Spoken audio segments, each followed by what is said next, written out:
I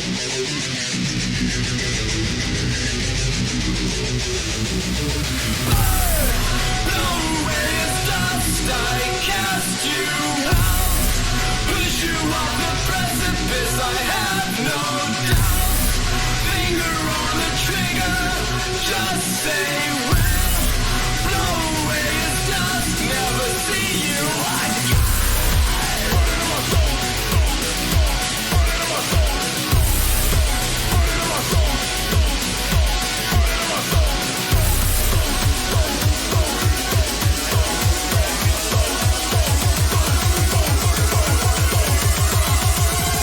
soul, burn into my soul.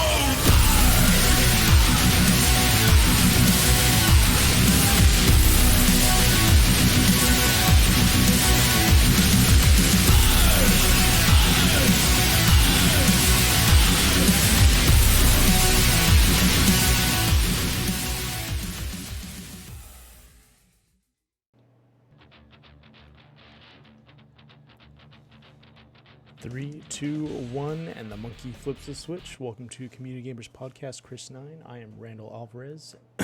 Chris.H, oh my god, episode 9. Jesus Christ, there we go again. Swear to drunk, you're not God. Yeah, swear to drunk, I'm not God. I am with Chris.H, the season winner of High Octane Racing. Let's just get into it. So I just wanted to bring Chris in here and talk to him about iRacing. iRacing is really new to me, even though I started doing the broadcasting. But I find that the community is a lot of fun. Watching you guys race is a blast, and seeing the new trophy trucks come out with this. February? Did it come out February already? It's I really couldn't tell you off the top of my head. It was March. It came out in March. That's sometime what it was. this year. Yeah, so it came out this year around March, I believe. And it's been a blast to watch these trucks race, and it's really something. I did iRacing a little bit before with Keith, but it really didn't grab my interest. And then I saw these trucks, and they really kind of hooked me. Just the different dynamic to driving, and so I just wanted to pull you in and really kind of interview you about how you got into iRacing, and what other games kind of started you on this track of doing a lot of sim racing. Yes, so as far as sim racing is concerned, I started at a really, really young age playing a lot of Gran Turismo, actually. That's where I Which one did you start off with? I started on Gran Turismo 3. A goodie. So, that's a good one. Yeah, and then from there, I started following more and more channels to get into it. My parents got me a little wheel that was for that, and then everything just started scaling up from there. I found PC sims, most notably R Factor. As far as like actual like racing, I did have some other hobbies on the side, but that was the one that got me. We used to run a trophy truck series in that one as well. Really? Yeah, I'd have to find old photos of it if you'd like me to. But we ran trophy trucks. We did Pro 4s, and it was kind of like a impromptu thing because it would be a hassle of getting the mods worked out and all that. But myself and a couple other friends, we would race it. We'd create our own paint schemes, and it was a lot of fun. Yeah. From there, what year was that that was in 2011.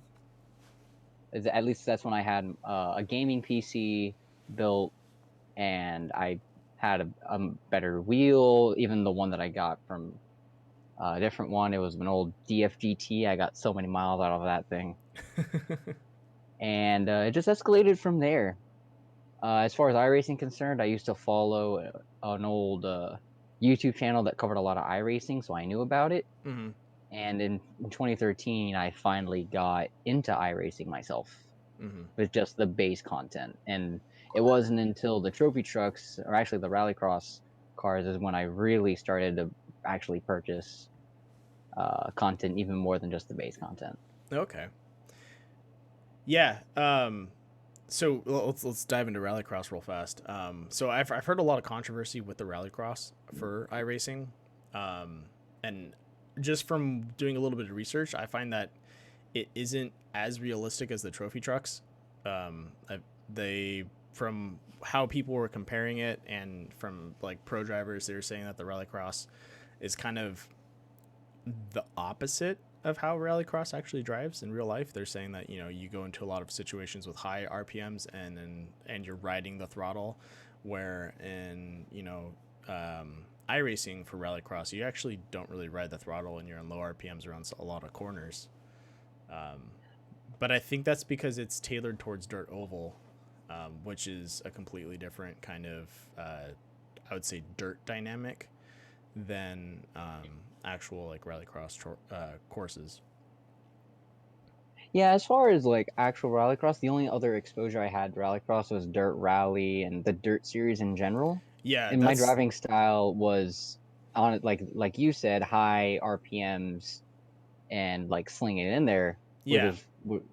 But when I first drove the rallycross cars, you did have to like lug it and take it slow in order to actually be good. Because if you were, let's say you're hard on the gas in second gear, you're not going anywhere. yeah. You're just spinning.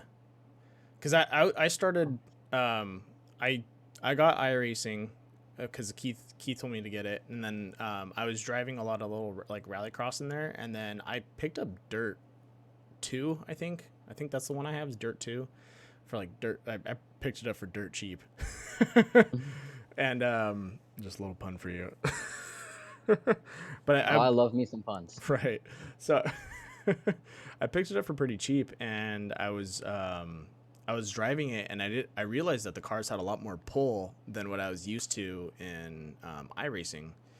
So you could hit some of those courses, and then like from just like off roading in general, I feel like cars have and 4-wheel drive have a lot more pull than rallycross or iRacing really gives them. It's not all perfect. It's different, Yeah, even just different, like different games with the same cars could be vastly different. yeah, And depending on how I they set them up. and iRacing, there's other than the dirt oval, that was like their only dirt thing they can base it off of, Yeah. as well as whatever they had. I'm not sure what exactly they had, so they just did the best they could. Hmm. Racing is pretty decent, at least. I really think the track racing is great. Like anything road on iRacing is a lot of fun and really good, um, and it feels pretty responsive. Some Um, of the dirt stuff for me, I find it a little hard to pass. yeah, I do too. It's a little like I don't know, just from like being off road and stuff. It feels a little different than what like an actual vehicle feels off road. But I think the trucks are pretty close. They have the right amount of like pull if you're really kind of just goose the throttle, or at least with the Pro 2s it feels about right. And the Pro 4s also kind of feel it because you really do feel like the difference in the 4-wheel drive. Like you feel kind of the Oh yeah. I wouldn't say lag, but you can feel just the your power being split between all 4 wheels, and it the way it pulls itself through the corners instead of being kind of like rear heavy. Yeah, and there's gonna be like minor issues there, but as far as the racing is concerned, at least the first serious racing that I've seen with the Pro 2s and Pro 4s last season, that was I'd say some pretty good racing. I No, think there I was think more it was passing great. opportunities. There's more passing opportunities when there's asphalt involved, Oh yeah, but as far as like dirt stuff, we were side by side most of the time. yeah. And then seeing you guys race those trucks on asphalt is amazing. Like that's a blast. Like the actual like full on road course, no dirt at all. In the Oh, Pro that 2s. that is really fun. That's why I'm super excited for next week. Yeah, Laguna Seca's a tough one though, because it's like I was saying, it's got some really tough corners that you're either gonna whip it, or you're gonna just have to take those corners really soft, and then you're gonna need to really Mhm. tone down the body rolling, because you could totally I don't just know. As roll that far as thing. at least one thing into this, we were running fixed setups, so I'm Hmm. not really sure how we're doing it for next week. If we're still doing fixed setups, I or if Keith's gonna open it up. I really hope it's stiff for you guys, and if you do fixed, because if it's not stiff, you're gonna have a lot of guys rolling, trying to push it around those corners. Does he want to I'm do? pretty sure. Go ahead. I think Keith is planning to do a fixed setup for the whole season, but we already have one. He's probably gonna use the same Pro 2 setup as last season for all Hmm. the road courses because that's all I really used. Yeah. It works well. It keeps us all together. No one really has a crazy advantage when it comes to setup. And additionally, it's balanced enough so that way people who drive super aggressively or drive super conservative can still be competitive. Yeah. So, I guess I wanted to get your feedback a little bit. How do you feel about the first season of the High Octane, and from the beginning to the end of the season? How do you feel about the whole thing?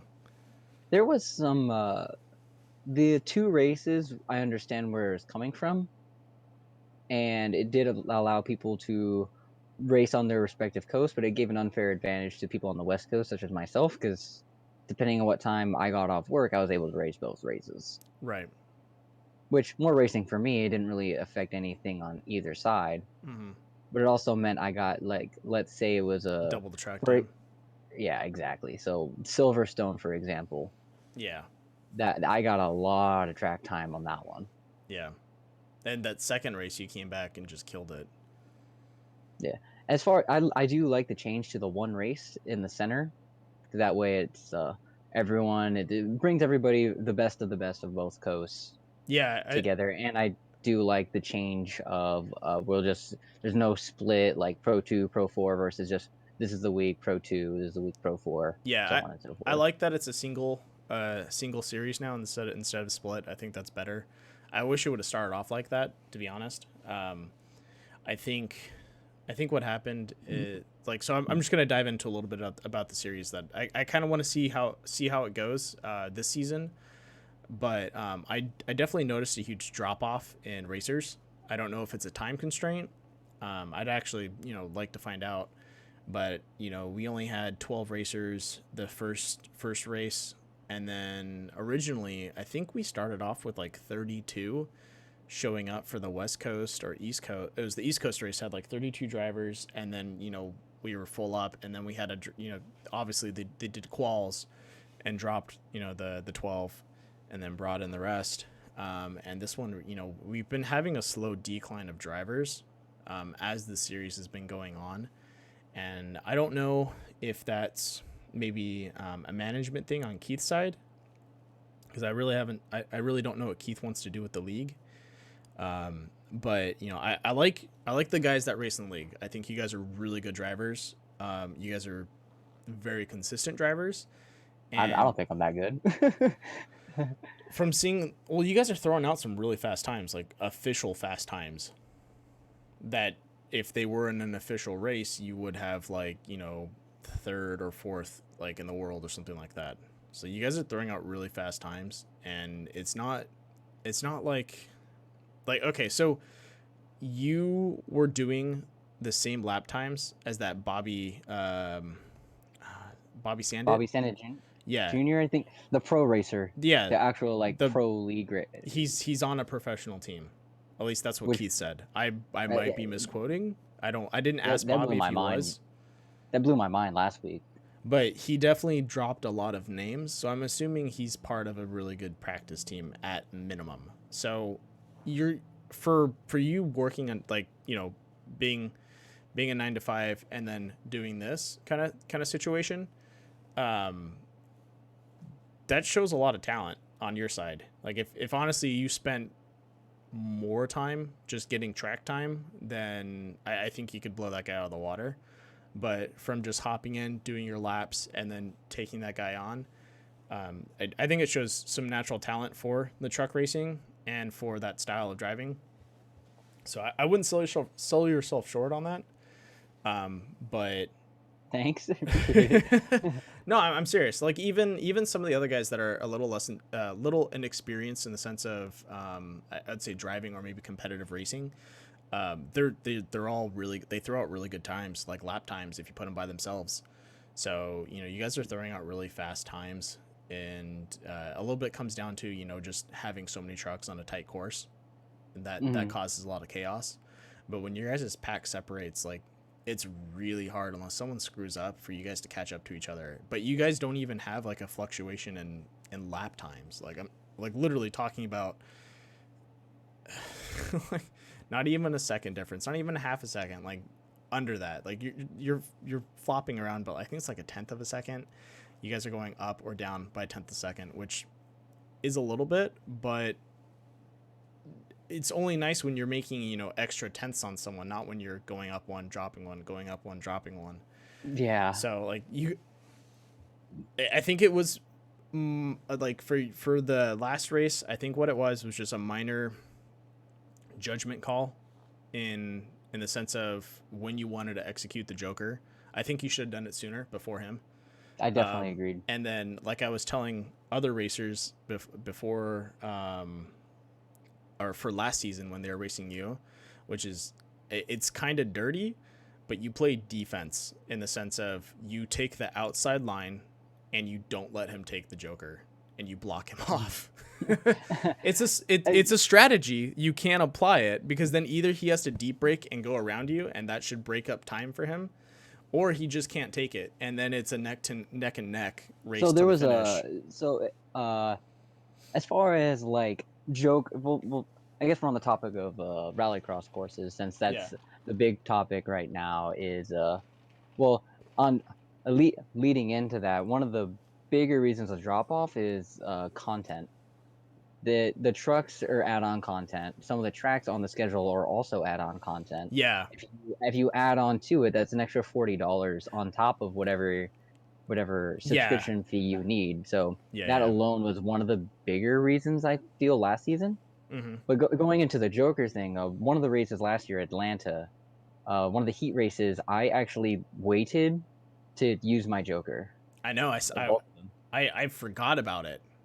So at least that particular race, what I did, I saw all of them take the Joker. I was like, okay, I will not take it, save it, and use clean air, and just use this to put down qualifying laps. Yeah, which you did fine. And then once it all came together, I was about 6 seconds ahead, or something ridiculous, or whatnot. You finished with 18 or 20 or 32 seconds when you dropped those Jokers. It was ridiculous. It was the heat race, not the actual race. Oh, okay. I think it was like 6 seconds because I was on the same straightaway as Keith. Yeah.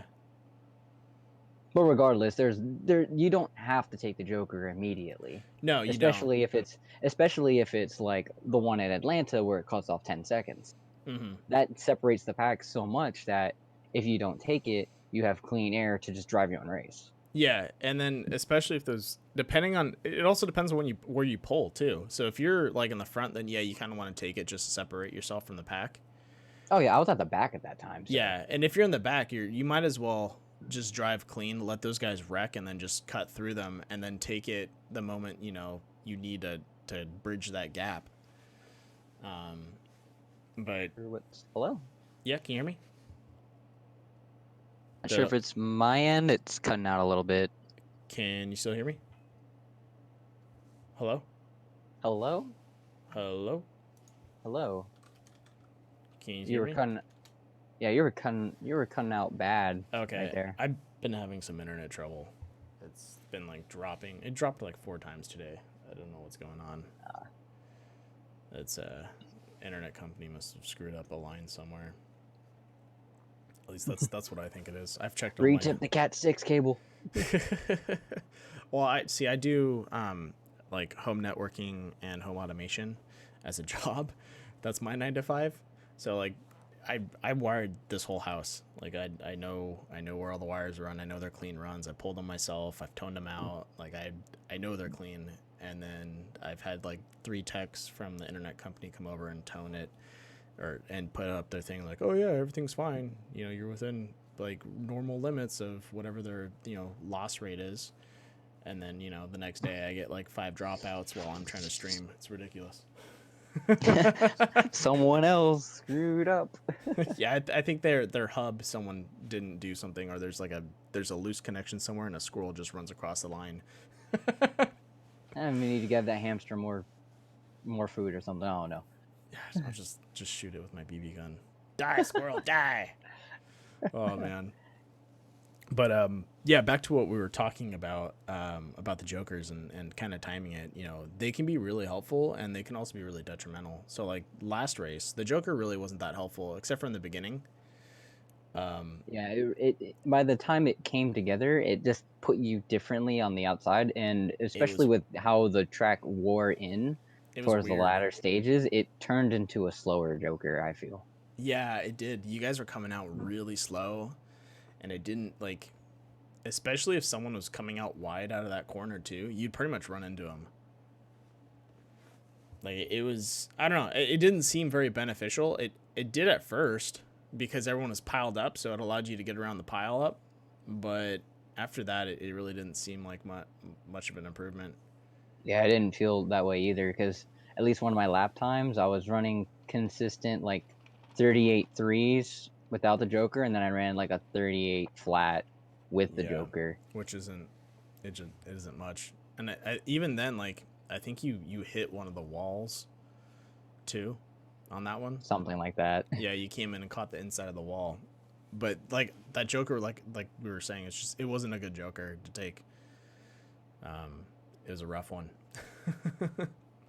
Yeah, the at least when we get to a Joker again on the Daytona track, I'm pretty sure it is. Mm-hmm. That's gonna be that Joker is actually like a 2 second difference, so it'll be a little bit easier to tell if you need to take it or not.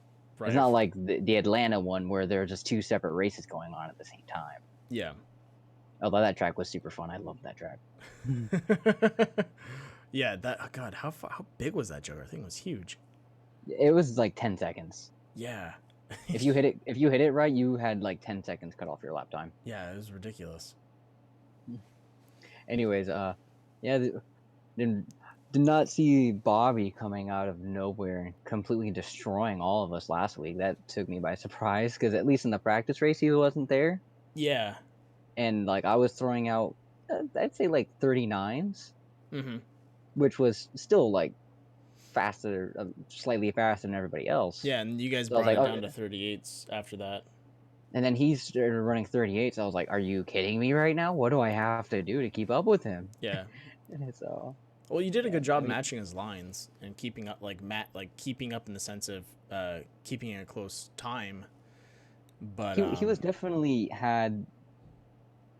because I knew he had a lot of practice time beforehand. Yeah. And I didn't know how much practice it was until we got to the race, and his average was 4/10 faster than my average, and I barely at least I like to pride myself on consistency, and I didn't really screw up too bad other than a couple of wall hits here and there. Yeah, and that even then, I honestly, from the beginning of the race, he got lucky and was able to pull away before everyone else. Like it was that I want to say it was like the second turn that is really where he took off. Like I honestly didn't think he was in first until I like looked at the standings and I was like, Bobby, what the and then I checked.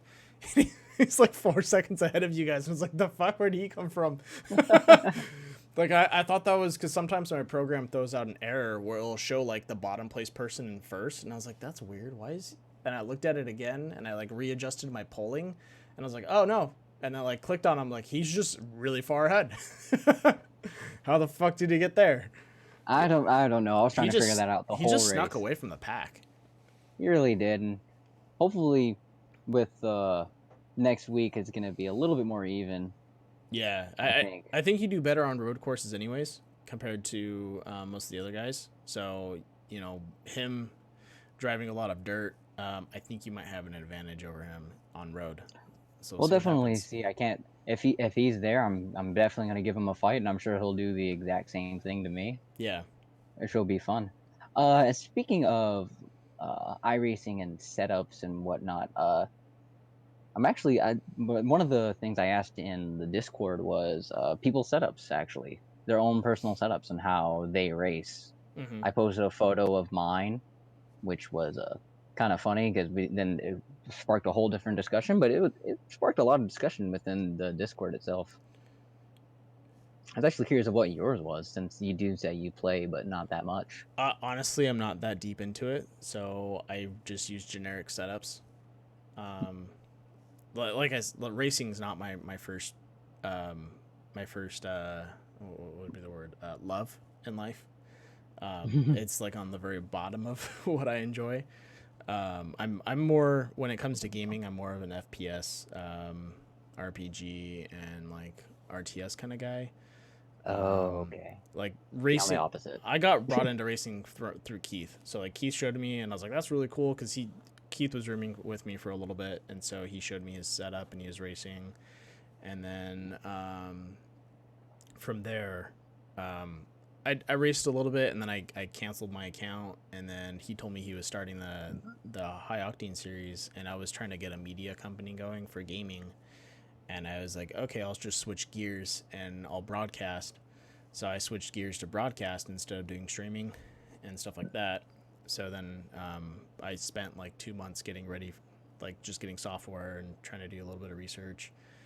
And At least you getting some stuff out of it, because it looks like, at least watching most of the broadcast back, you enjoy watching this race, or at least watching racing in general, because I know you do other series as well. I love watching competitive sports.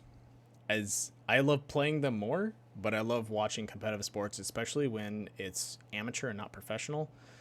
Professional is a lot of fun, but it's too perfect. You don't have like, see, I spent 8 years of my life playing. I want to say it was 8 years. It's either 6 or 8 years. It's been a long time. I'm just gonna say it's 8 years. I spent 8 years of my life playing competitive, with the travel team, paintball. Like, so I traveled to Chicago, Vegas. My team's been to. I haven't gone with them, but they've been to Florida. They've been to New Jersey. Like, wherever there's been a turn. I think they've even been to Texas. There's a tournament they hold out there.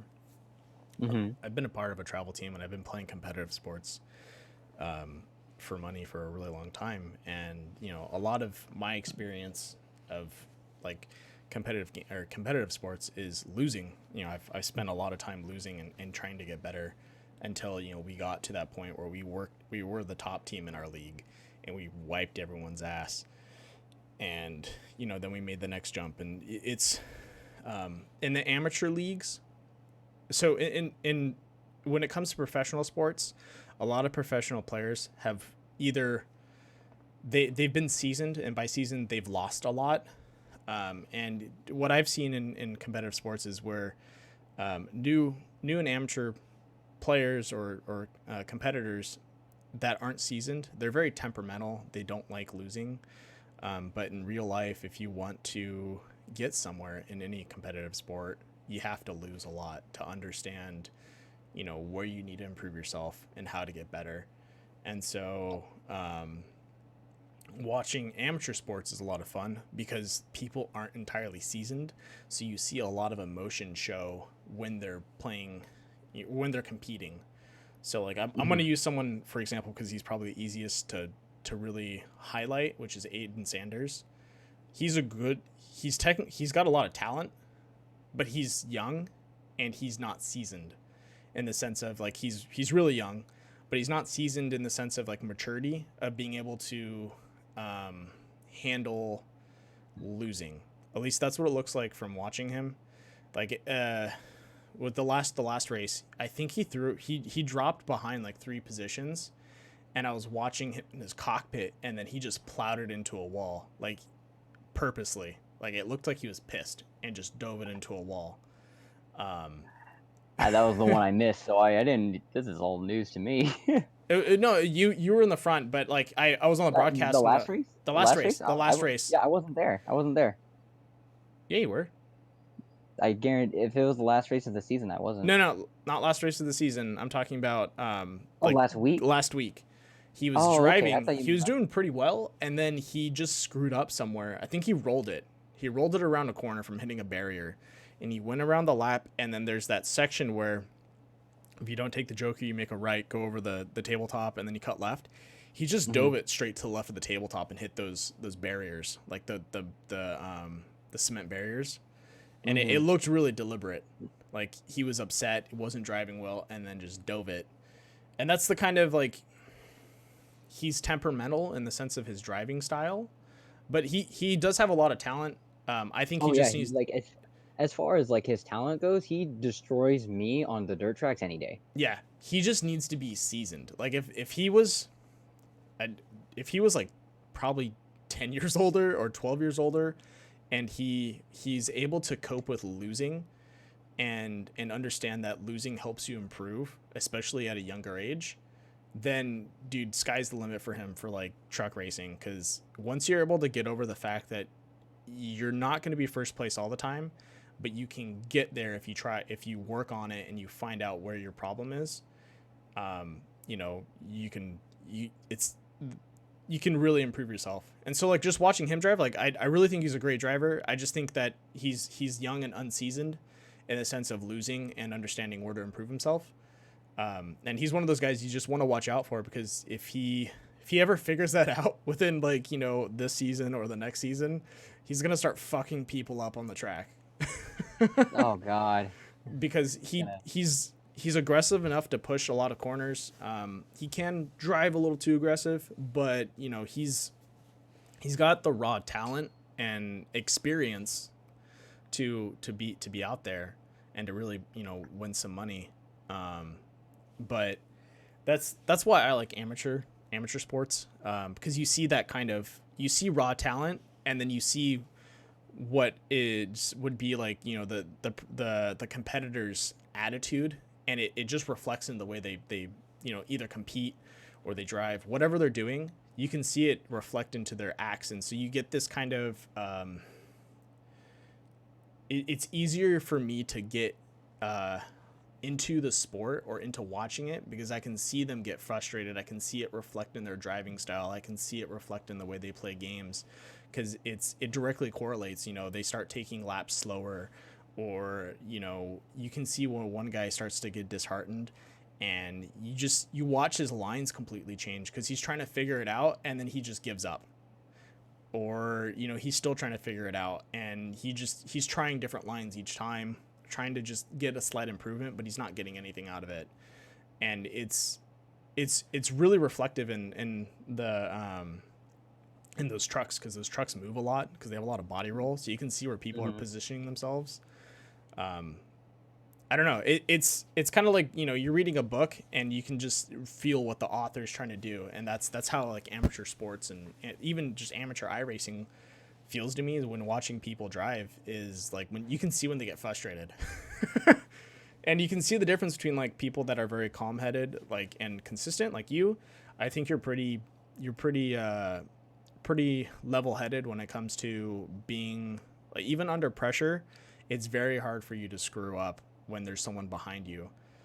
Like, you know, I've seen other drivers where you get someone behind them, like they're really good drivers, you get someone behind them and they fuck up every single time, because they're just so worried about this person cutting in on them, where they don't need to be worried about that. All they need to be worried about is just running a fast time. And, you know, that's it. Yeah, definitely. Also, with the whole, like you said, maturity factor, I'm really not sure how much younger Aiden is, and I'm just gonna leave it as that. But as far as like, you know, myself and John and Zach, we've played and raced together for quite a while, but also in different disciplines. Like it's going back to, like, I've raced Zach in R Factor before, but we also did another kind of league, completely different kind of racing, that was short burst. And like, like the races last like 30 seconds at most. Oh, wow. So it was like a head-to-head one. You guys got 30 seconds, don't make a mistake kind of thing.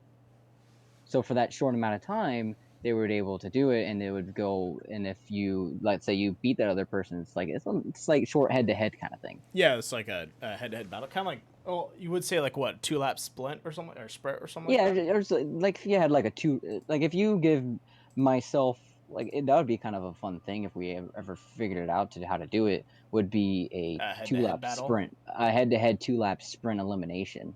That would be kind of fun. That would be nuts. That's what your heat should be. It should be like 10 heats of like head-to-heads. I don't know if Keith is listening this, or if he's watching this, or if he's gonna rewatch this back. I got dumb ideas for you. We could try it, but regardless, that's the kind of racing that myself, John, and Zach have done for a while. But also myself and Zach in particular, we've done the long races. We've done different forms of racing against each other. Oval. We've done road course, dirt road, off road. We've even done, all three of us have done dirt biking stuff too, or at least all like simulated stuff. Yeah. And there's different things work for different people for different scenarios. For example, like even for me, on dirt, I am pinned on the rev limiter. Yeah. And like on the asphalt, like I'm doing the exact same thing, although I'm very controlled when it comes to braking and being smooth on the gas. Yeah, and throttle control. Yeah, but there's like two, but on dirt, I'm like flooring it, throwing it in, Just pitching it completely. And even on the rallycross thing, it's completely different. Yeah. And I'm not sure how it is for John or Zach or even some of the other competitors, but each things work differently. Well, that's Andrew, for example, on the dirt courses, he is very controlled, very smooth, and very lugging. Like he runs higher gearing, he lugs the truck, and I can't do that. I've tried it, and I can't do it. Well, I think Andrew does really well on the Pro 4s. He loves the dirt tracks. Yeah. But just the difference between, like, you drive really well in a Pro 2, but you put Andrew in a Pro 4, and he drives really well. Yeah, there's different things that work for different people. Yeah. It's just, like, the control type that they want to see out of, like, that they get the feel out of the vehicle. I did a lot of road racing through, like, when I first started sim racing, like, road racing was where I shined the most, so I guess that's where I like to fall in. Andrew did a lot of, like, dirt track stuff. Yeah. And that's where he feels most comfortable on. Yeah. Like different things, and then luckily this series allows for us to try different things, and there's a mixture with, like, the rallycross courses, the full road courses, the full dirt courses. Season 3 is coming around for Keith. Better put Crandon on there. I'm rioting. Well, that's why I wanted to get Kyle in here. I wanted to talk to Kyle about how he feels about the trucks and how he drives, because I really think that you guys have a lot of different styles, and it shows a little bit on each course on who does a little bit better than the other person. Like even Zimmer drives a little differently than you. He tries to, I'd say, mimic because you guys drive together.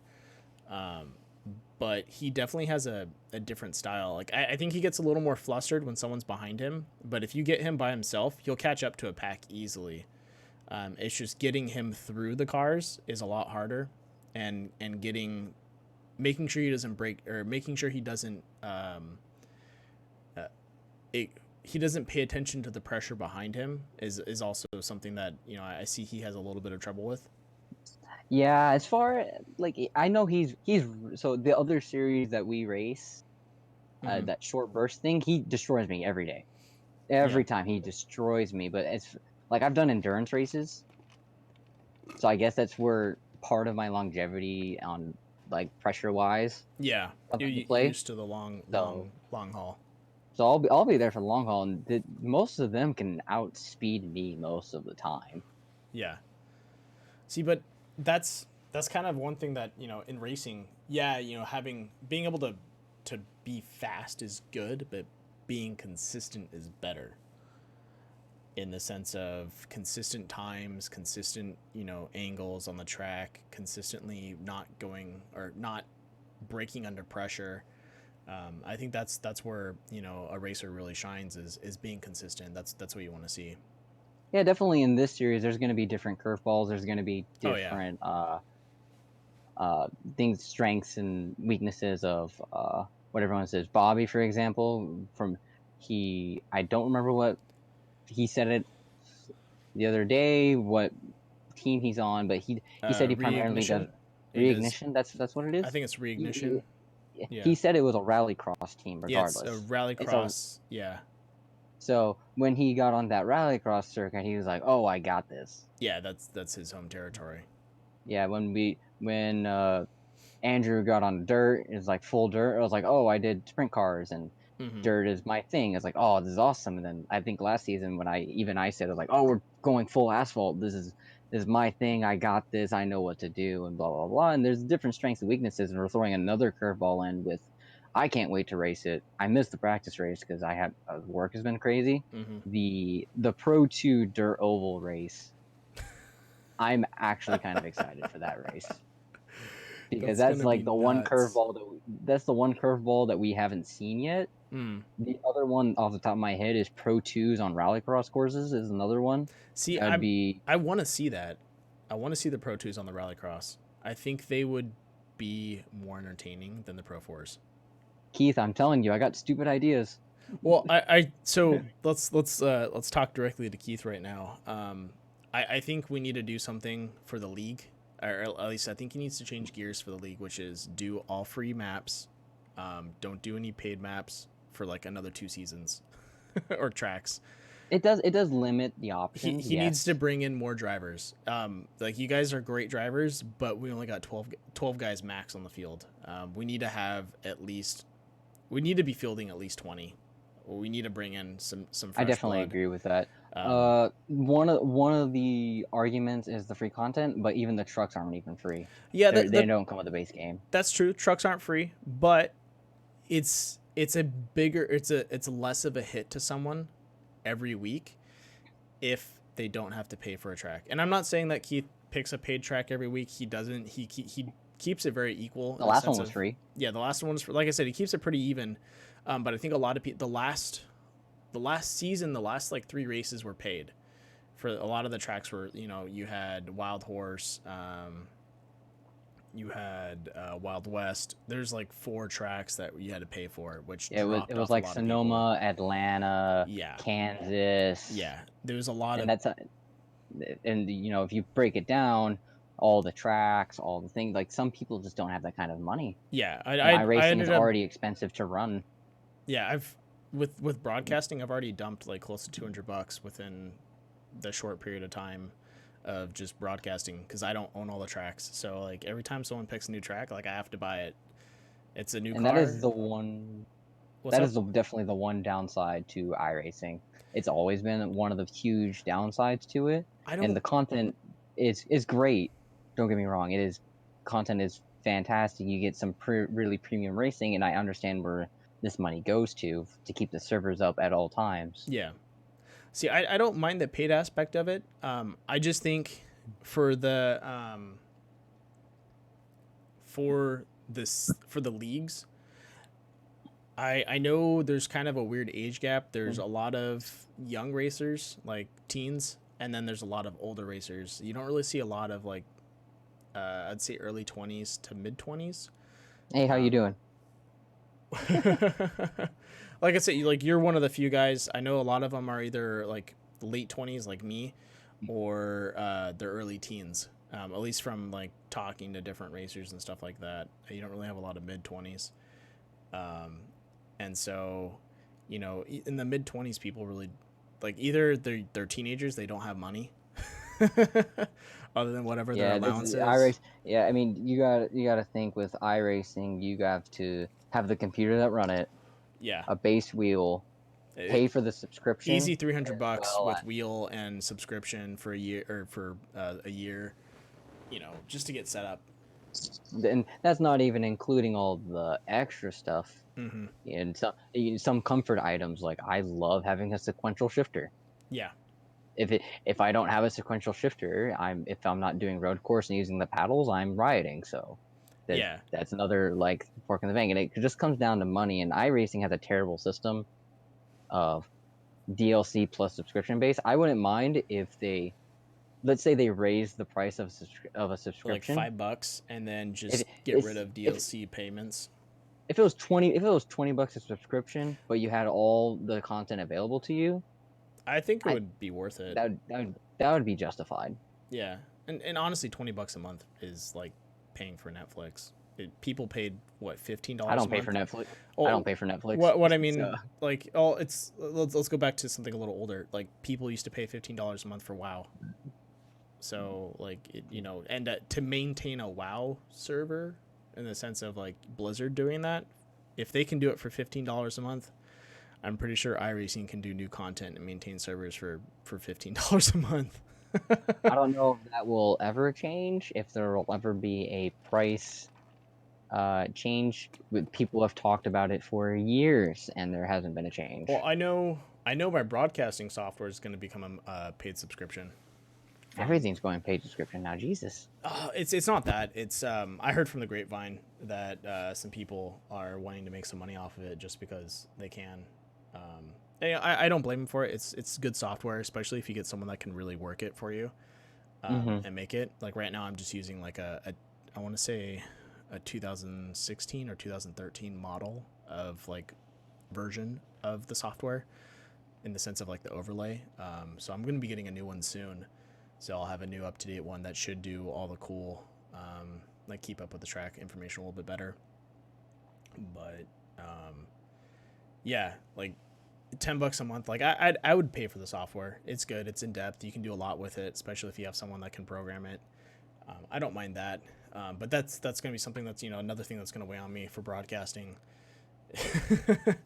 and adding on to it. And so I don't mind there being a paid subscription. I think if they do, they need to kind of, you know, paid subscription plus DLC just seems like kind of a ripoff. And I think they can make more money in the long run if they just did paid a little bit higher paid subscription. Instead, I could justify, like, I don't get, like, I don't do the Hulu, Netflix. I don't find it entertaining, or at least I don't find myself to be watching. Yeah. So it's not something for me, so I won't pay for it. But definitely like an iRacing, thing that if it was $20 a month, like, I think just as an example, I would definitely have it all the time. Yeah, and I also think with iRacing, they don't have as huge of a player base as a lot of other games. So like, I think they have like a total of like 20,000 players or 50,000 players total. So that, like, really, if you think about it in like gaming standards, that's pretty small of a community.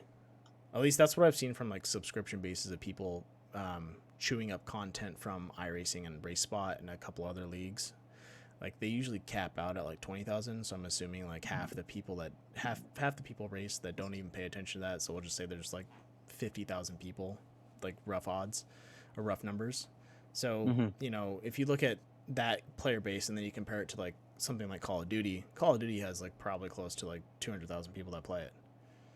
You know what I mean? Yeah, like the sim racing community itself is a little smaller compared to some other ones, because there's also like a big gap to actually get into it. Yeah. Because with, say, first person shooters, for example, you need the game and a controller or mouse and keyboard, whatever your preference is. Yeah. And you know, there are comfort items like high refresh rate monitors, computers that can push those high refresh rates, and blah blah blah. So it does, and also like mechanical keyboards and like crazy high DPI. You're talking about getting into enthusiast gaming, but if you just wanted a game, period, you could just get a $500 PC, set that up. Actually, probably I wouldn't say $500 to $800 PC. Even on consoles. Yeah, so it's like console, $300 plus, you know, the game. Yeah, plus your TV. So your TV is $100. And then like if I think lately they do the online subscription thing, so yeah, so you're talking about another $15 a month. It really isn't much, but you know it's easier for them to get into. You don't have to have a wheel, you don't have to have pedals, you don't have to have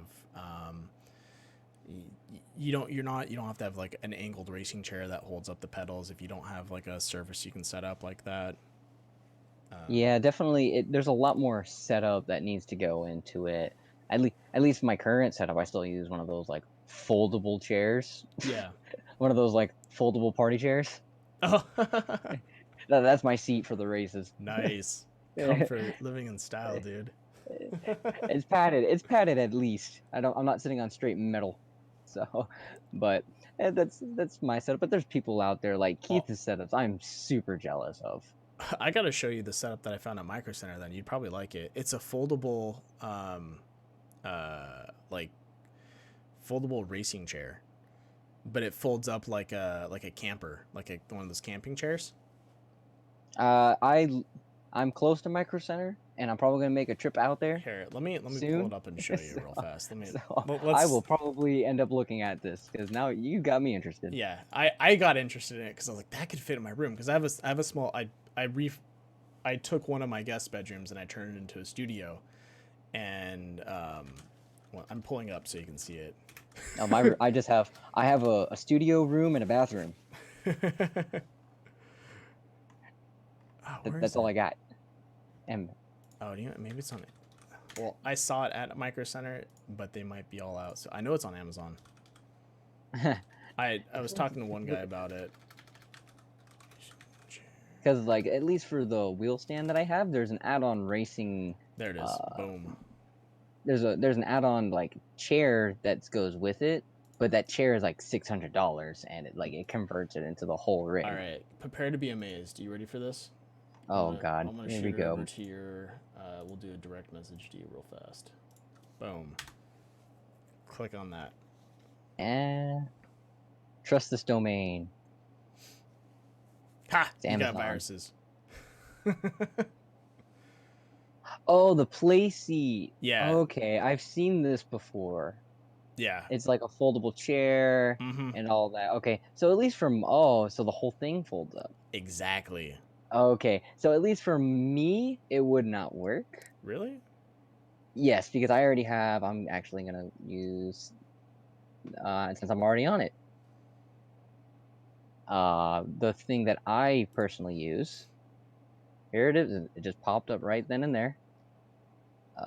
This is the one that I use, and it does the exact same function. Folds up. There's just no seat, but it's a little bit more of a comfort thing because I hate having the bar in the center. So all my hardware just stays on there, and I can move it out of the way. That's cool. Ooh. You don't. It's just like a comfort thing, especially when I was looking at wheel upgrades. I went from a G27 to a T300, and like that was actually fairly recent. Oh, that's dope.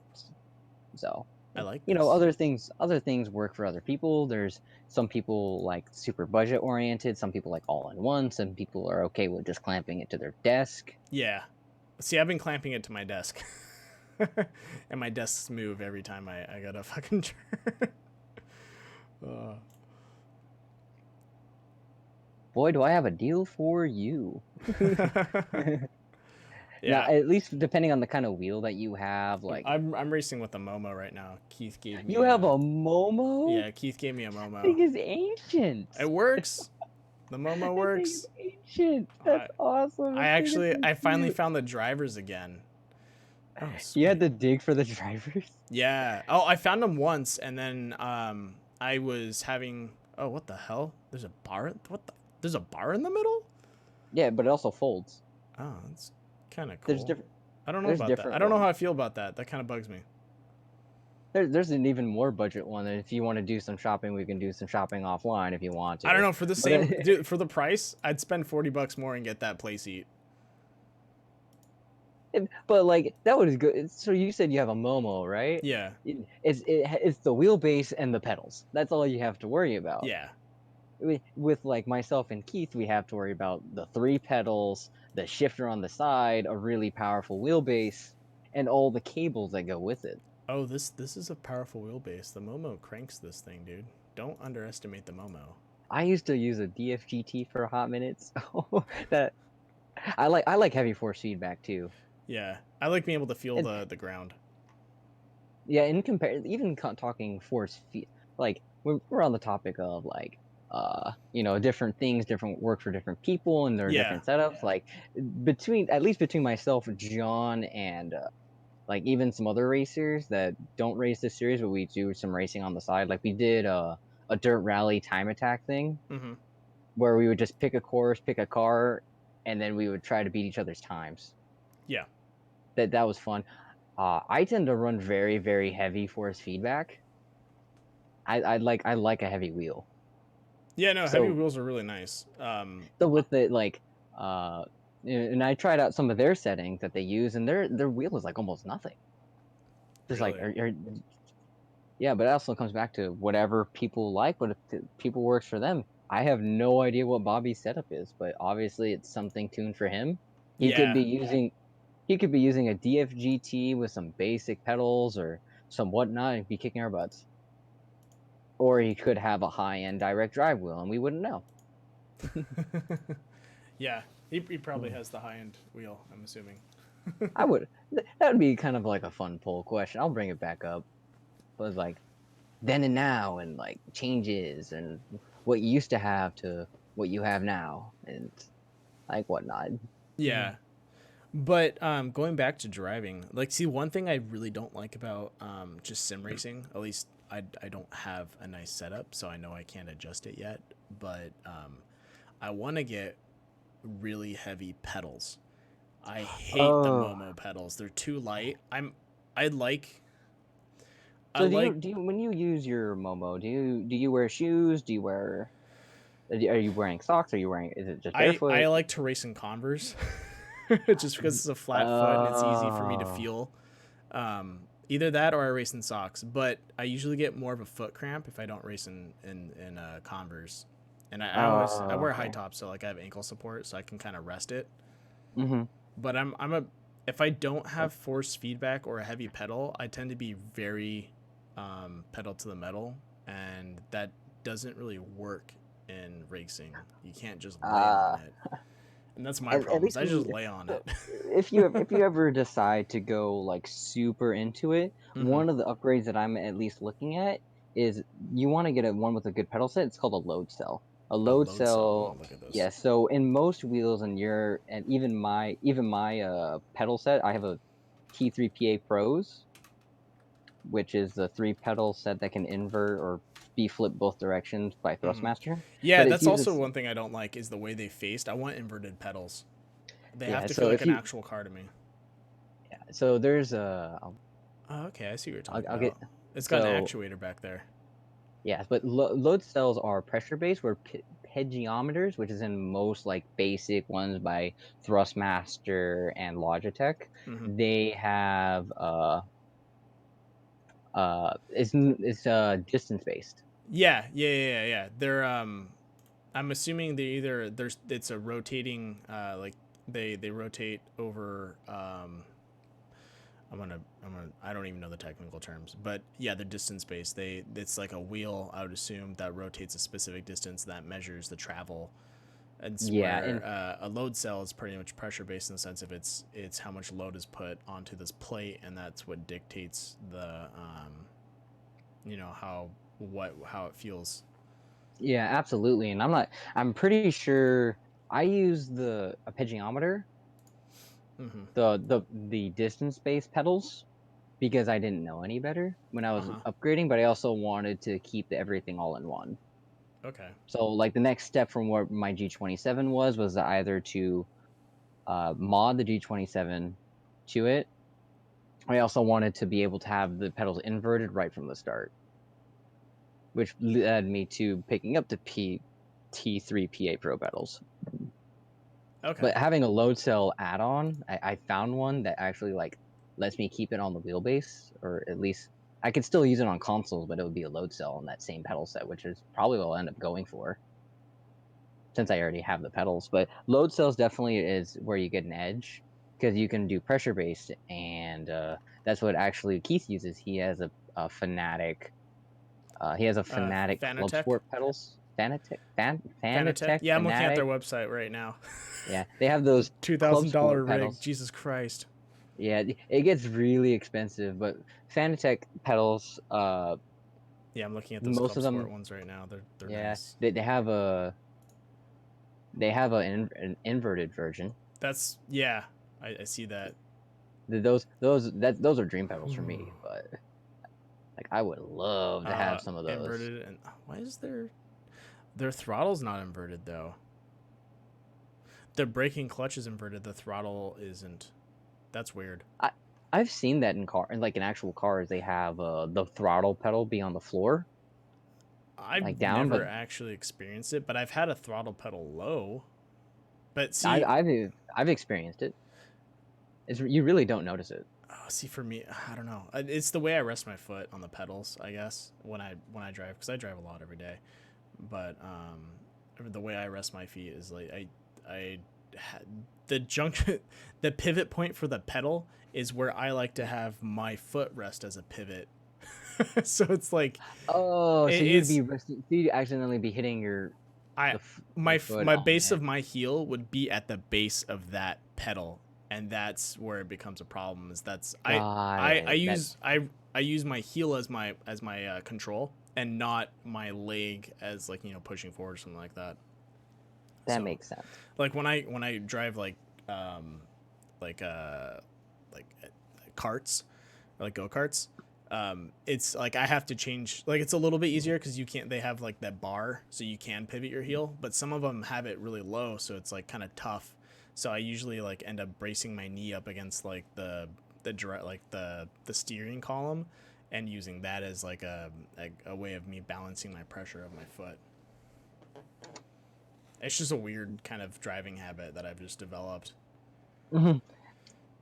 But Yeah, it's a little hard to like not when I'm racing, even anything, not locking up with using the non-pressure brake because I have to remember how far I pushed my foot and I yeah, kind of like ease into it. especially if you're used to having felt, or when you can feel like you're pumping the brakes.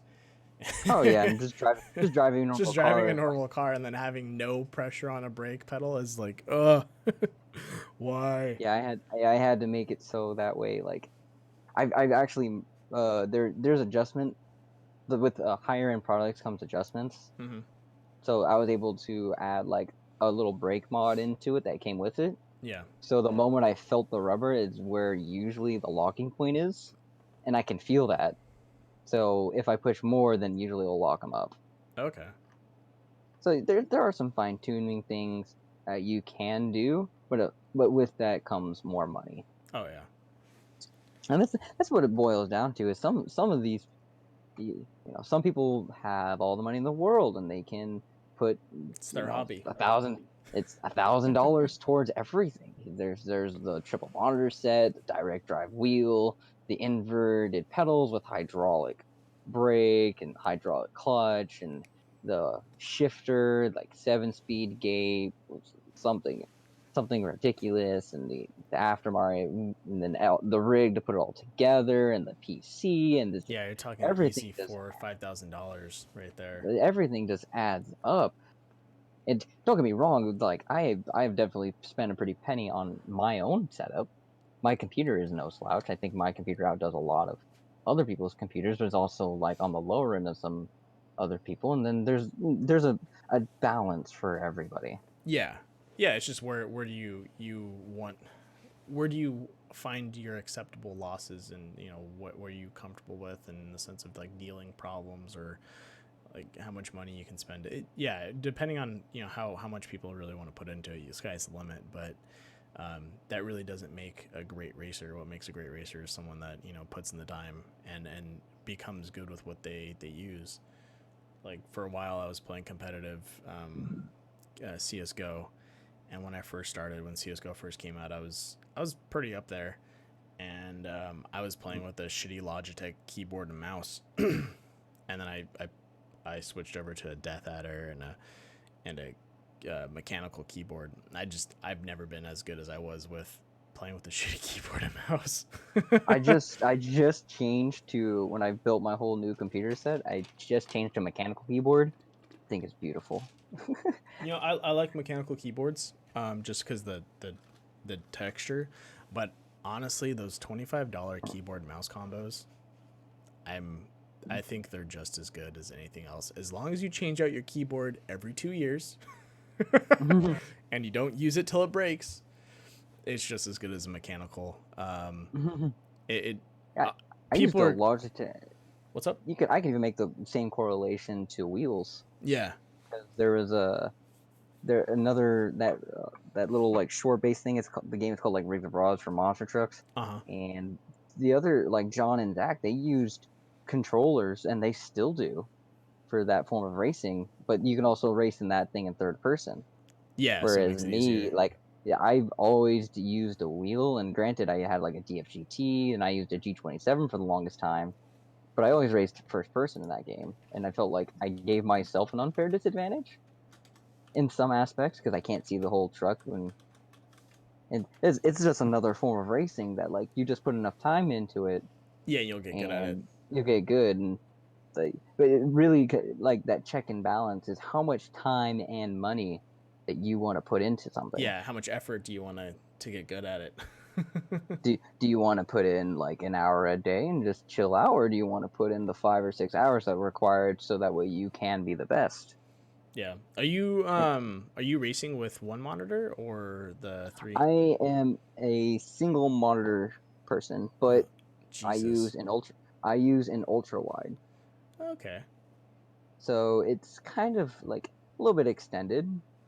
It's a 21:9 aspect ratio, and now that I've gone ultra wide for computer gaming, I don't think I could ever go back. So that's one. It really benefits for racing because I used this laptop screen that I'm actually looking at right now. It's a little small, like 15-inch laptop for racing. It's not.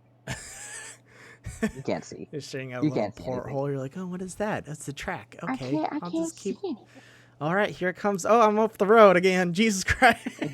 Yeah, it just opens up a lot for it. And I'm actually really terrible at shooters, so I can't really make the same correlation. Oh, let me get into that real fast. So I have to my left a 27-inch. No.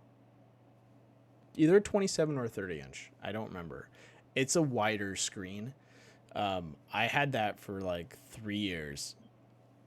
I like it. I fucking hate it at the same time for shooters because I have a hard time of seeing everything happen on the screen. So when I went to buy a new monitor for like a high refresh rate monitor, I made sure it was under 25 inches so that I could see the whole fucking screen and not have to look around the corners and be like, oh fuck, someone's over there. It's probably a 32 one then, because if you had to like glance, because at least for 27-inch screen is a good size.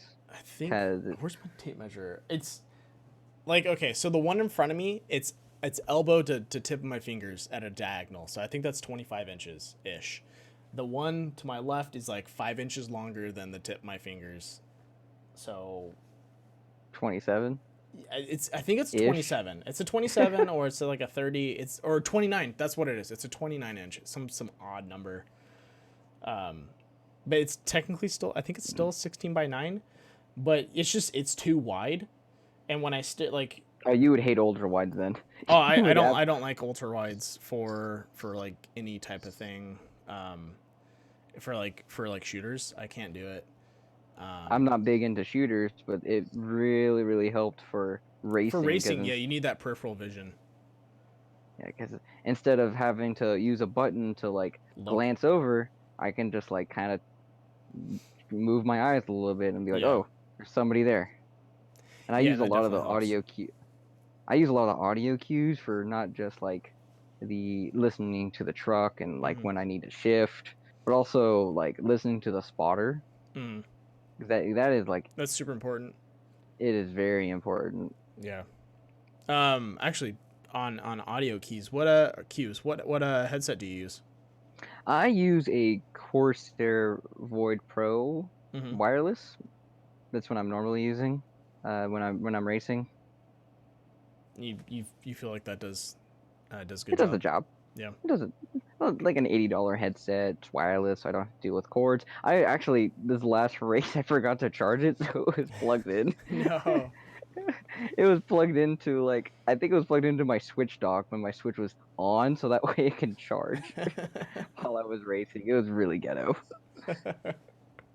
Jerry-rigged.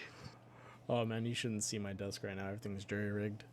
I've like rebuilt this setup like 3 times. I'm like, is this the right way to run audio? No, I don't think it is. And change it again. Oh fuck, let's put it back. This is the best way of doing it.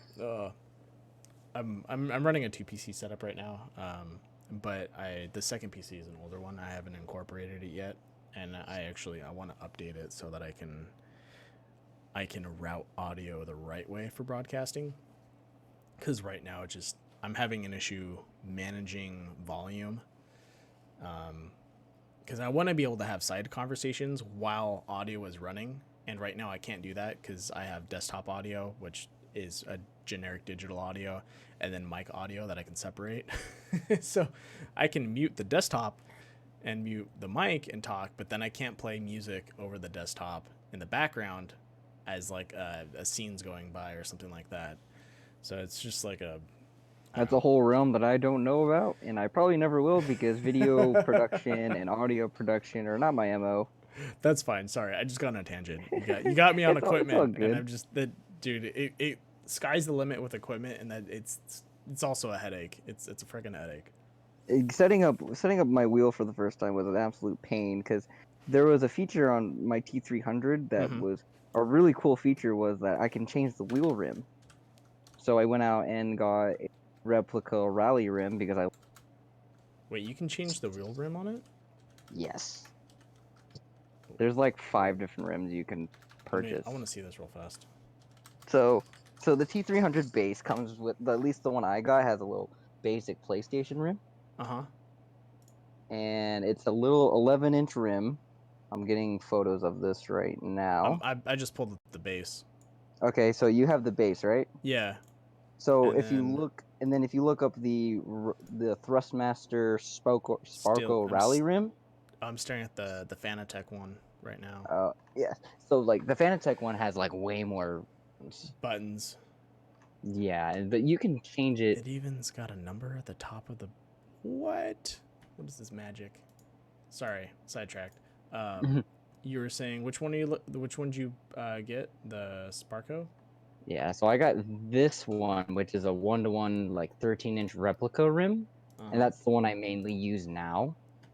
There was actually the Silverstone. I actually used the Oh, nice. the base of it, and you can change it, but the screw to actually like screw on the rim was stripped, Ooh. and then when I went to change it out, I couldn't get it, and it took me like a solid like 30 minutes to get that screw out.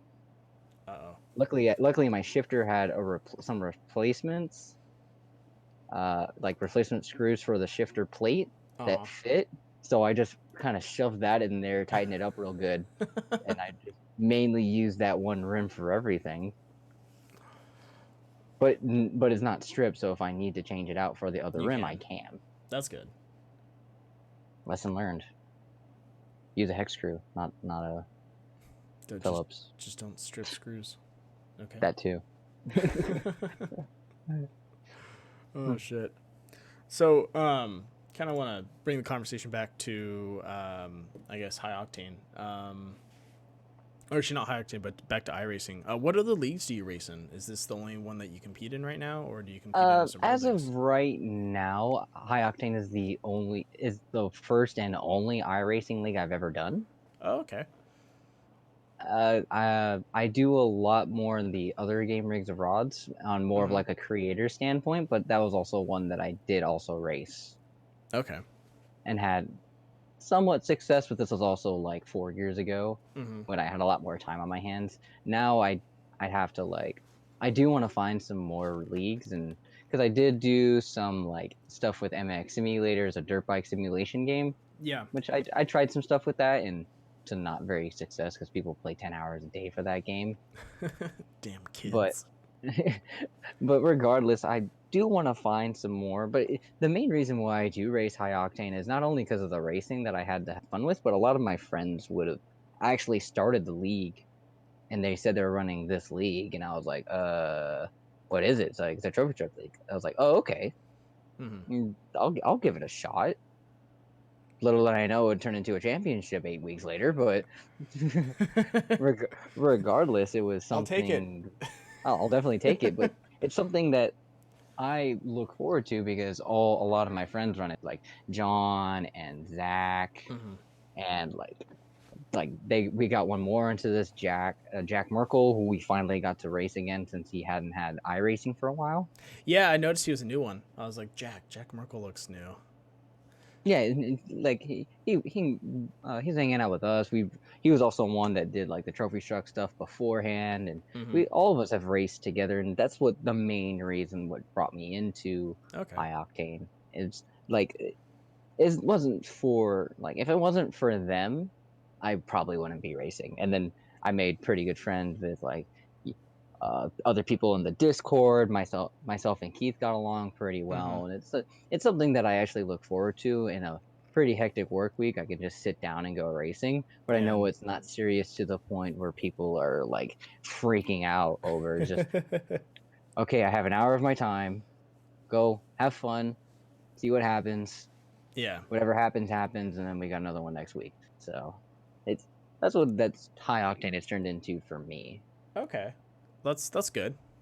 So on that same topic, so I'm working with a couple other leagues right now, and if you're interested and you want to try out a couple different racing leagues, I can introduce you to some people. One league right now, they're more all close knit friends, but they like to do something different every week. So that's the core series.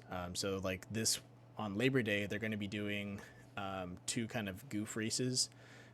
It's going to be the Mazda MX-5s Roadsters. I love Miatas. It's going to be the Roadster on Darlington, 30 laps, and they were testing it out, and you can draft with those cars. I love Miatas. So they're I going to love racing those things. Yeah, so they're doing that, and then 5 minutes. What's up? Oh no, I can't race. I don't have a wheel here. It's on Labor Day. So if you're back for Labor Day, no, I won't be back. I don't go back Tuesday. And then may have to pull the old DFGT out. I'm not sure. And then after that, they're going to be racing DW12s at Michigan, and I did that with them.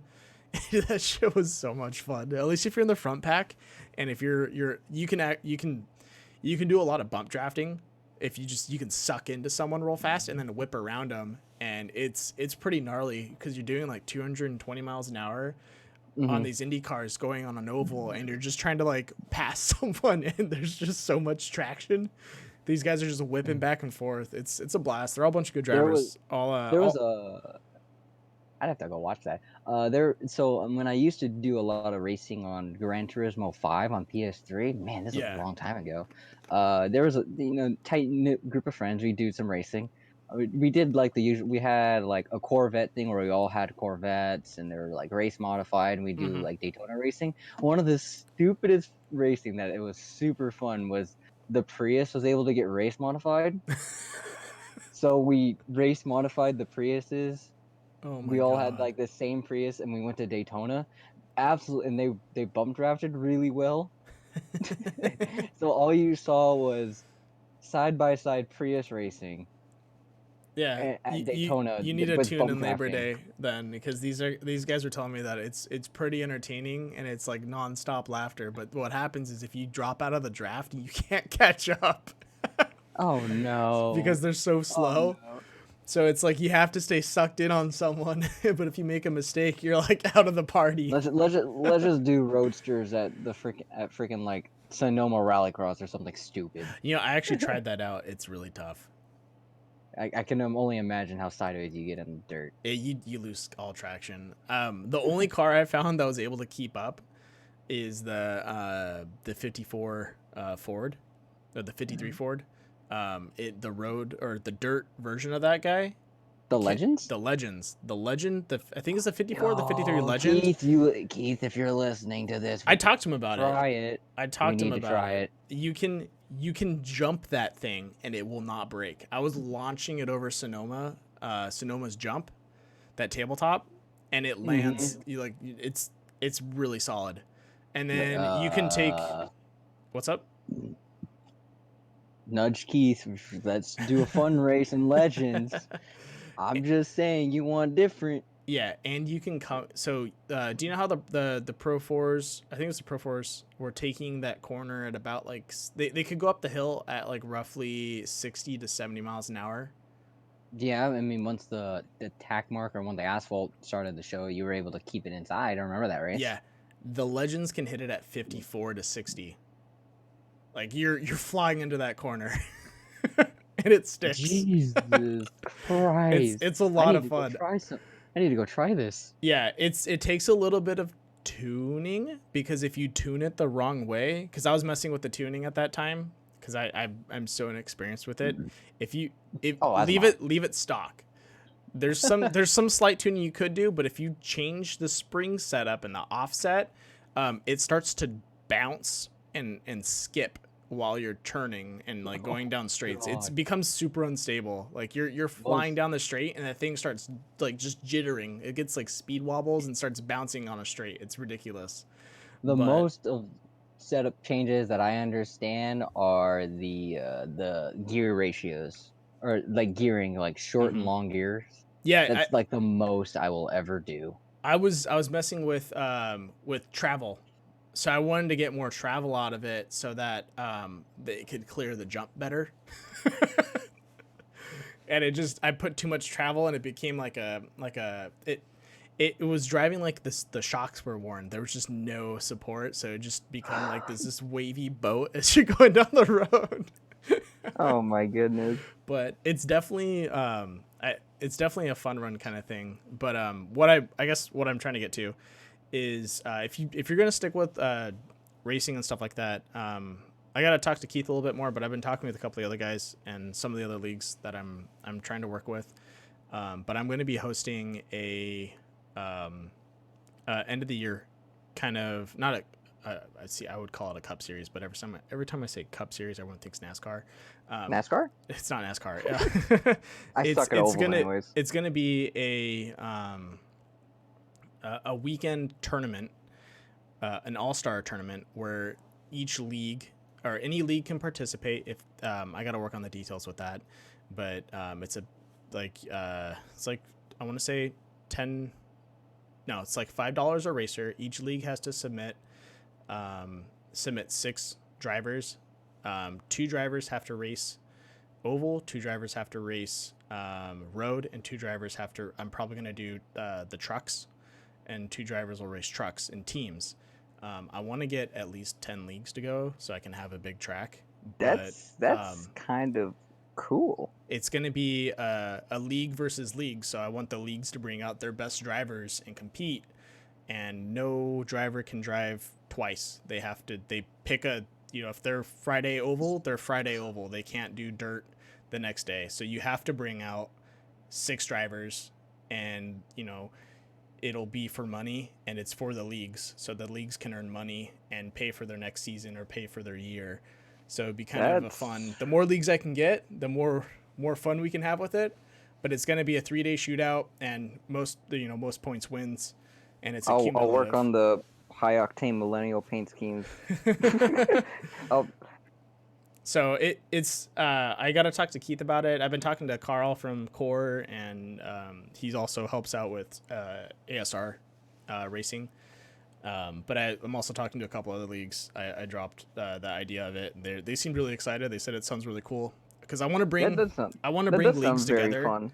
I think a lot of leagues have interchangeable drivers, but not a lot of leagues trade drivers in the sense of like you were saying, you kind of want to try different stuff.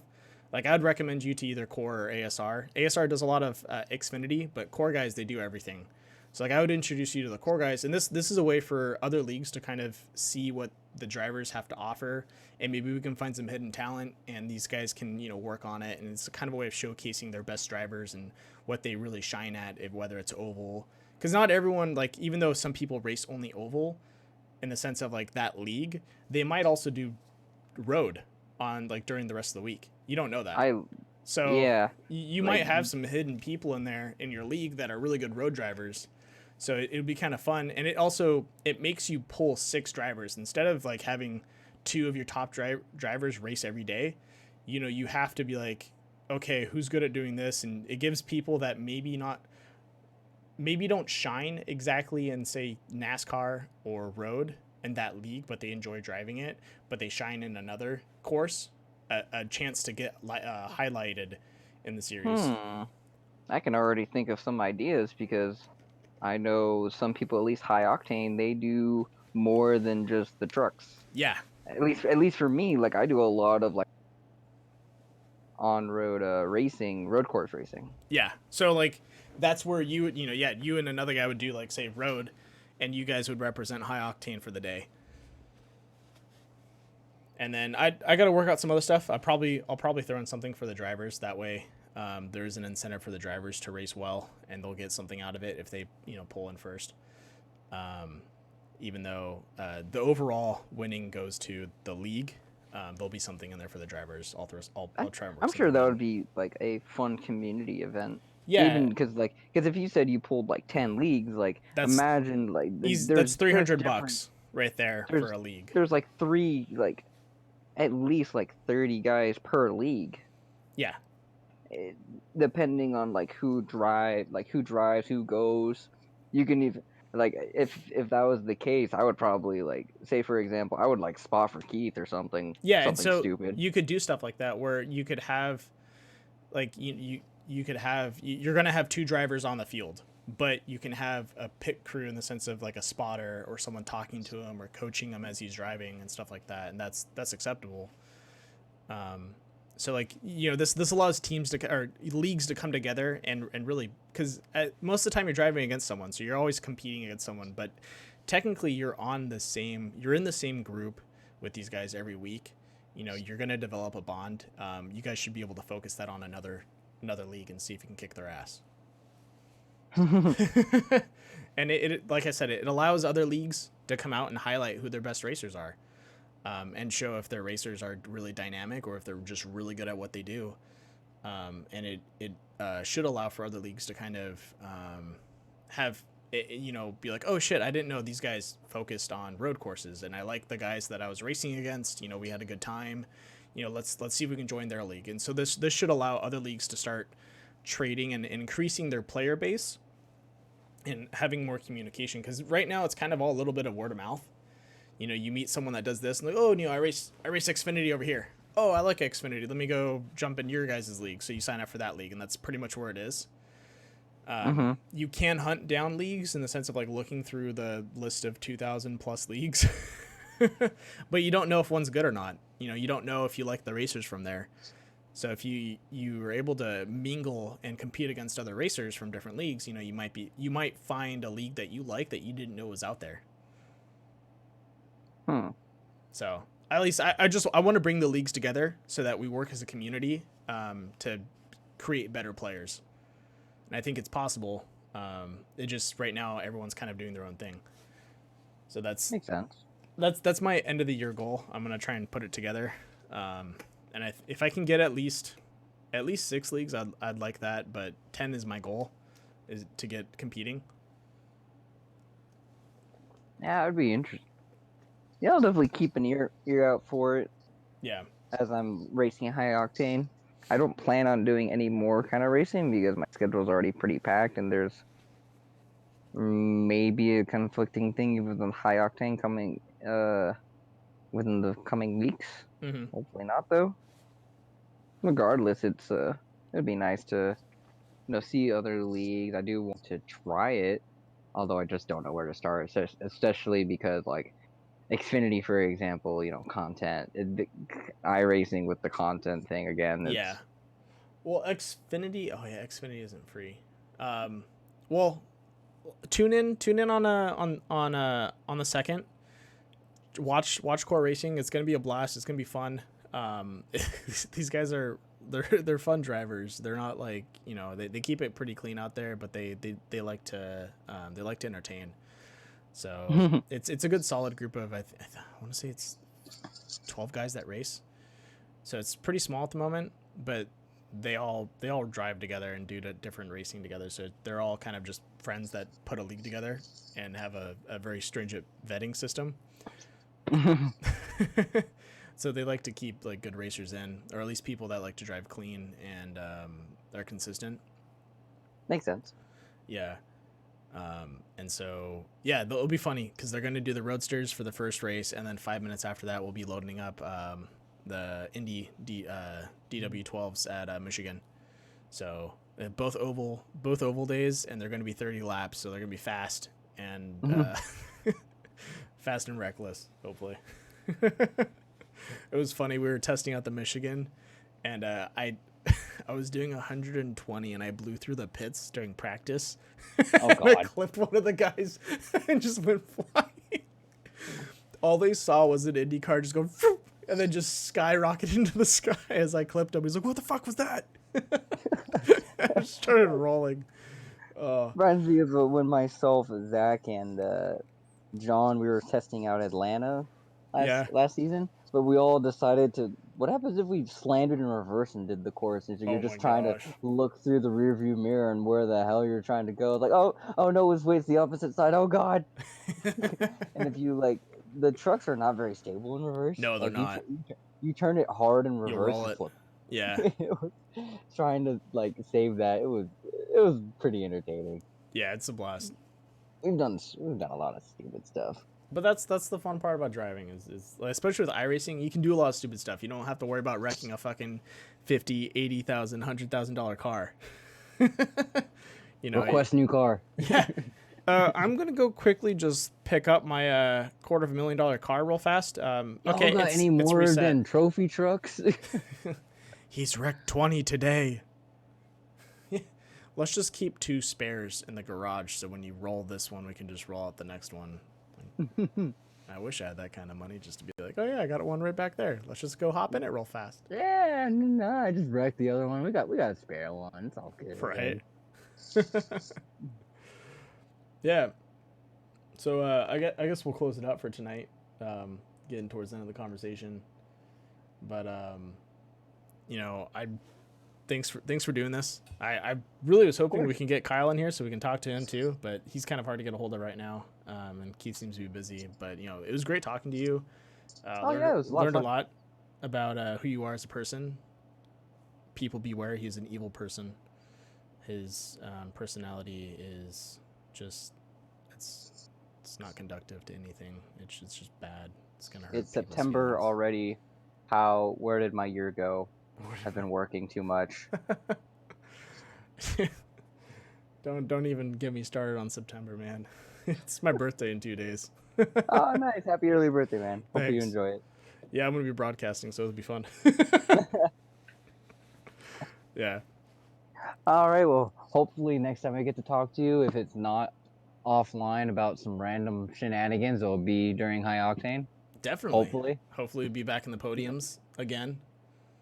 And Don't let Bobby that's take it my away goal. from me this time. You just gotta put him into the wall. Just fucking put him into the wall. Not my MO. I'm not one to put him in the wall. He puts people in the wall all the time. He sends it, puts them in the wall, and then it's like, oh no, my steering wheel broke. It popped out of the column. It didn't seem like him when I raced him last week. We kept it pretty clean. We even moved over because the track like did an S and we moved with the S so that way we'd avoid putting the other person into the tire barrier. Yeah, I saw that. That's always the tough part. You have that one guy that's kind of having a hard time, and then you come around an S and he's right in the middle of it. And you're like, no. Yeah, we kept it pretty clean. Yeah, no, you guys did a really good job. You guys handled yourself out there, and you know, it's always been entertaining seeing you guys drive, and I'm glad to see that there's some more competition for you. So I think you and Zimmer need to step it up a little bit. Oh yeah, You guys, we were trying to figure out what he was doing compared to what. I think he just had a good start. That's just what it was. Well, hopefully next week we'll have something figured out, something a little bit. You need to work with your even playing teammate there. Your teammate needs to drop behind and just cause a ruckus. He just jumped on the band when I made the stupid paint scheme. Like myself and Zach are teammates, but he's on a completely different team with Andrew. And he was like, we were sitting in a call when I was making it. It was like, hey John, you want one? How long will it take you to make it? Approximately 2 minutes. Yeah, sure. Change the hue of some stuff, do some things, add his name instead of my name, call it a truck. There you go. Wham bam done. I think his came out a lot better than mine did. Was his the pink one? I was the pink one. You were the, yeah. His was the blue one. Yeah, the blue one was definitely better. Sorry. It's all good. You just bad choice of colors, man. Should have gone with lime green. I'm changing it for the next time, so since you said that, I'm gonna go change it when I get back to my other computer. Can you do this is stupid, but can you do like one of those metallic multicolor ones where like as the light changes, it changes color? I don't think iRacing can allow that. I wish it did. That'd be fun. I don't know if it could. I mean, I can get some glossy things. I can get some matte things. Regardless, I can mess around with it, and I still have some time before the Pro 2. I can make a fun Pro 2 truck. Yeah, that'd be dope. Oh, we'll figure something out. I'll probably change the Millennial Pro 4 scheme back to the normal one, or if I think of something else, or keep it and just change the hue of it so that way you can see the yeet a lot better. Did you? I hope you noticed that on both sides of the truck. It was something different. I don't think I saw the yeet. I honestly, I was more focused on the race. I saw your guys' trucks and I was like, the hell? And then I just focused back onto the race. I wasn't reading them too much. I promise you, it says yeet. All right, I'll check it out. Hey, I got a screenshot for you. Perfect. And I gotta get the snipping tool. Oh, hard drive. Oh, there it goes. Copy and private message send.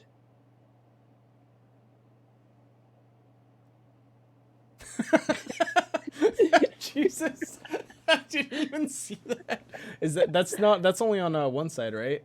Yeah, it's on one side. The other side, hey, I'll pull up the other side too.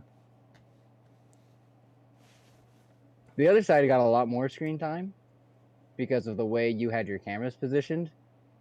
So, but yeah, this was the paint scheme that myself and John were running. Unfortunately, Zach's didn't. Zach's was a purple version. So I had the pink one. John had the light blue one, which honestly looked a lot better.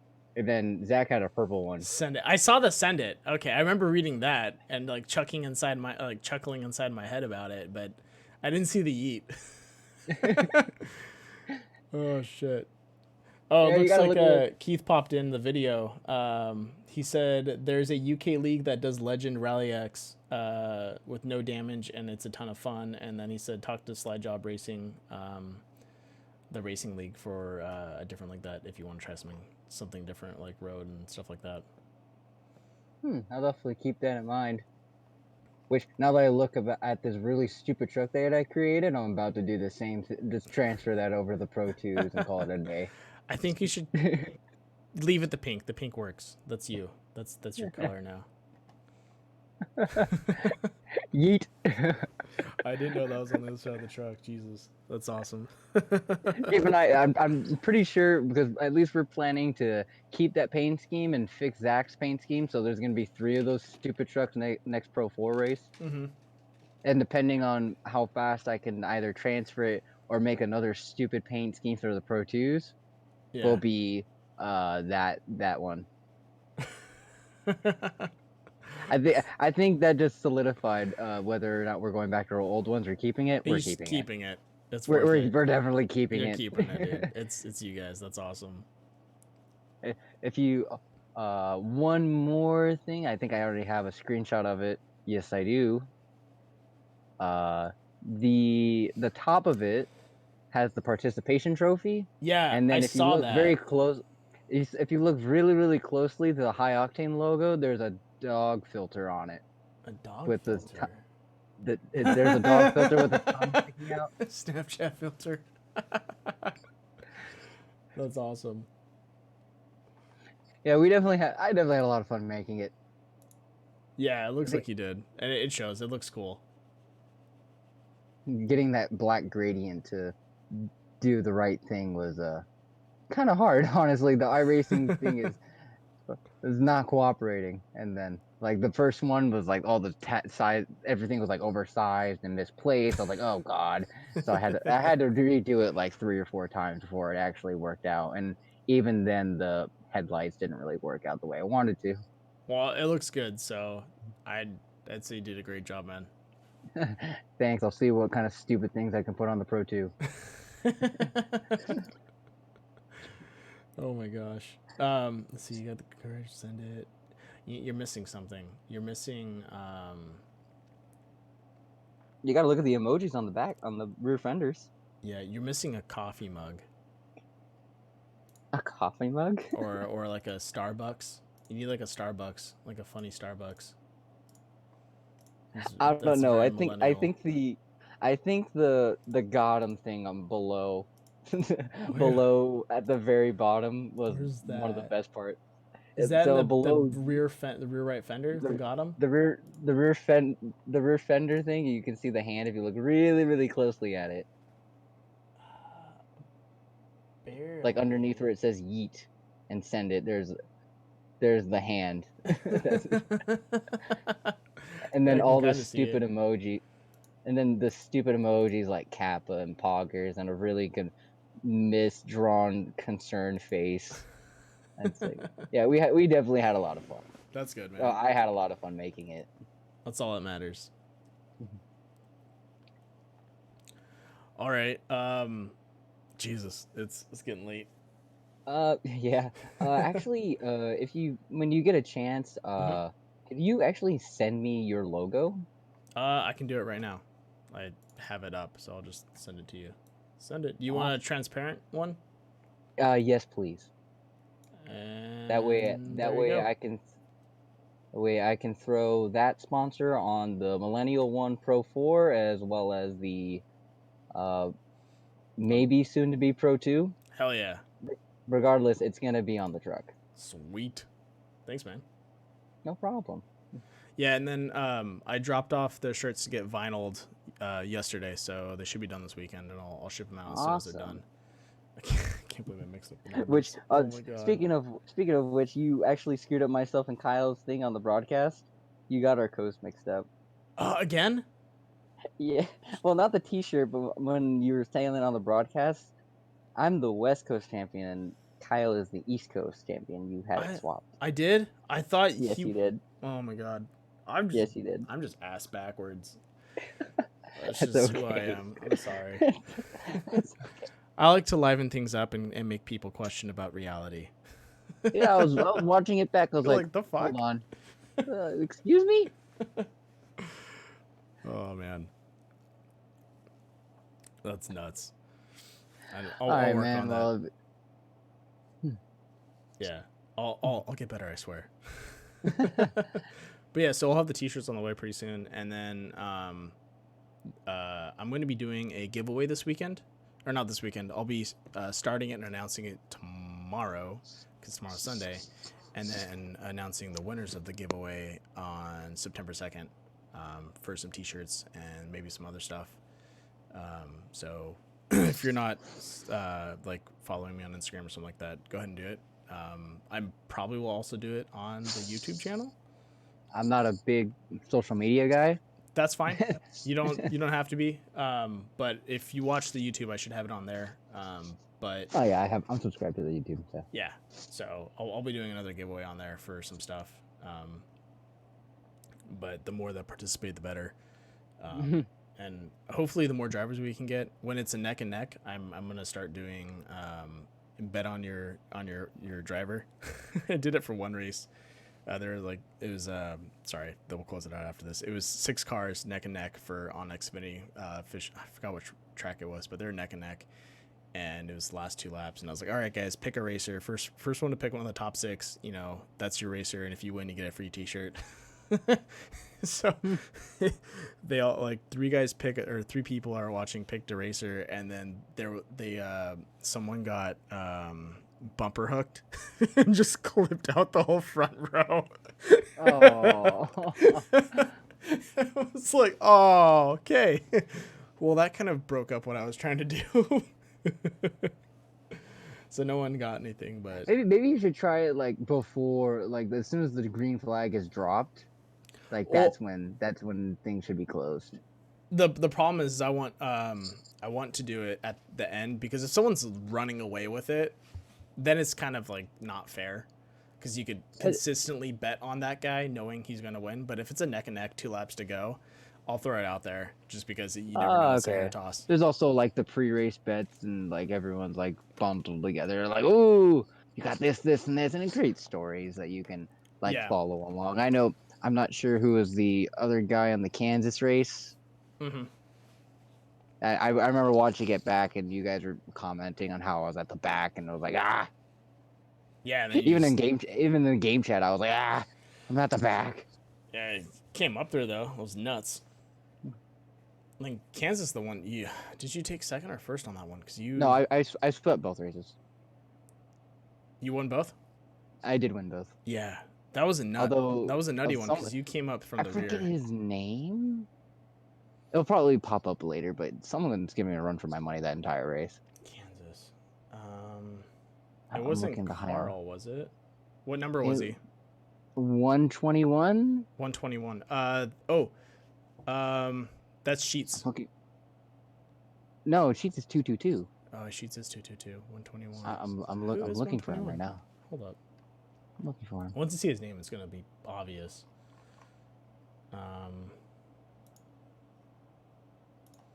We'll close it after this, I swear. But let's find out who this is. 121, the mystery racer. This is 127, Daniel Crossett. He's a good racer. 131. That's Bobby. Gotta watch out for him. He's gonna get you. I'm just gonna go to the damn race. I'm just going to the race. There's two 227s. There's two Tonys. Terry Condas, the one-hand wonder. Where is Kansas? Kansas. I found the video. Where is it? 121. I'm gonna beat you to it. Connor 161. Connor Paris? Connor.